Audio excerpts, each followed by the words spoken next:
And the Cowboys are in trouble. I think they know it. They know that they're in trouble. They can smell it. But they are in trouble because in the offseason, they did not acquire a backup quarterback that would be sufficient enough if something like this would happen. Quarterbacks rarely play the entire season. So that's why I always say, Max, backup quarterbacks at a premium. If you can get you one, you go and pay for that guy. That's what you do. And that's why the San Francisco 49ers realized at the end of the day, holding on to Jimmy Garoppolo is probably the best option for them at the end of the day, rather than move on from him. Now you're looking at the Dallas Cowboys 6 to 8 weeks possibly with Dak Prescott. At that point in time, the Philadelphia Eagles are rolling. Jalen Hurts is smashing. The Washington football team is rolling. No, wait, Commanders. The Washington Commanders are rolling. I was like, wait a minute. And now the New York Giants seem like they got a little bit of life in them, even though I don't put too much stock in the Tennessee Titans. So this is where we are with the Dallas Cowboys. Another dud season for them. So here's my thing, Keith. So when he went down late in the game yesterday, I was like, damn, that sucks. But their offense looked horrible. It looked horrible the whole game.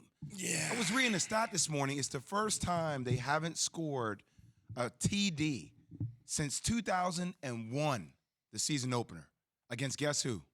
The Tampa Bay Bucks. Were you in that team, Key?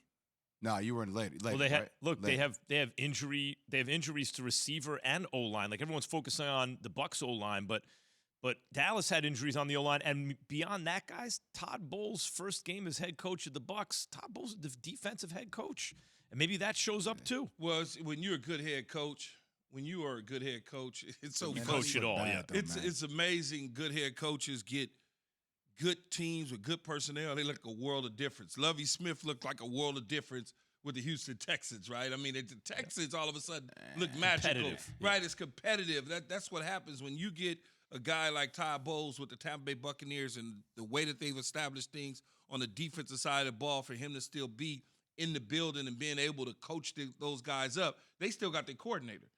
He's not the coordinator per se. He's the head coach / coordinator, but they understand. Infused it with that kid. Absolutely. That's why Tomlin, Tomlin doesn't have losing seasons.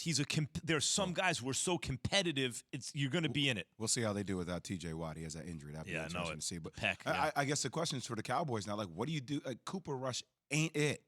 Well, they don't have a quarterback on their roster. I know. I think they got to go. They got to go acquire somebody. They got to go try to find and poach somebody.